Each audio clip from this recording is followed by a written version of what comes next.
Do you know anyone in your life that smokes marijuana? Do you use it yourself? Marijuana legalization is the hot new topic for our society, and though it may be hit or miss, there have been studies proven that it benefits those who use it. Marijuana provides physical relief for pain and cognitive relief to those that struggle with high levels of anxiety and depression, and promotes better health for those that use this. Marijuana should be legalized and broaden holistic medicine and provide legal care for those that use this for medical purposes and recreational.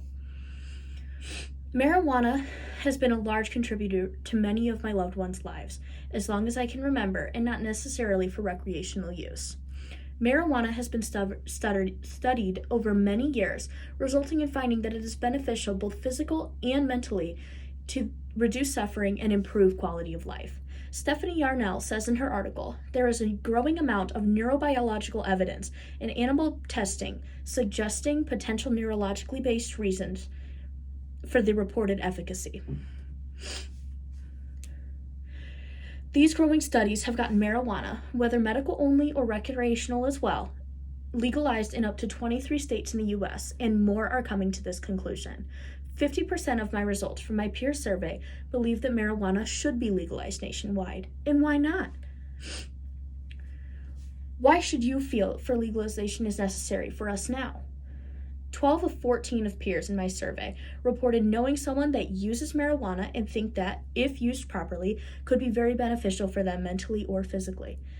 Many people know friends and family that use marijuana or use it themselves. It is becoming more and more common, though it is a federal drug crime.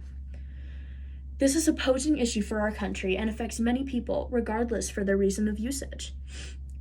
That it criminalizes 2/3 of people that believe it should be legal just for possession. Nationwide legalization may greatly impact the well-being of others in our country and would otherwise not benefit as well from pharmaceutical or over-the-counter medicine. The cancer patient who uses marijuana to alleviate pain or to lessen the reliance on opioid pain medication is committing a federal drug crime. Many of these pharmaceutical medications are not good for the body and deteriorate your health. Marijuana does not do this. Though it not may be used by everyone, without marijuana, some may suffer without proper care. My father and fiance are two examples of how marijuana helps people with either physical pain or cognitive relief. My father suffers from chronic pain of arthritis, and he believes in holistic medicine. Marijuana has been his choice of care for as long as I can remember. It's an important aspect of his everyday life in order to function as well as he can. My fiance suffers from chronic severe anxiety and depression and began using marijuana many years ago to help him with this.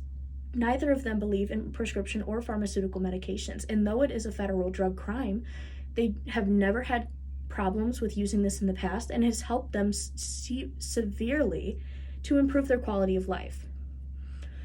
It is proven in research that marijuana has benefits to neurological and physical ailments and can also improve other aspects of our country in decriminalization and legalization. This includes economic boosts from raised taxes, lowered incarceration rates, and decrease in racial profiling that are all high-profile influences on marijuana charges in the U.S. The decriminalization of marijuana would decrease criminal charges for possession at incredibly large rates, keeping people out of overpopulated prison and most likely abiding by regulations if it were to be legalized. Those who are ill, focus on holistic medicine, or prefer the uses of marijuana without detrimental effects to their body would be able to use this without breaking the law. They would no longer be on charges for federal drug crimes for carrying something that is considered medicine. Marijuana decriminalization and legalization has been studied and shown that it would drastically improve non-pharmaceutical treatments nationwide and improve government-regulated correspondence.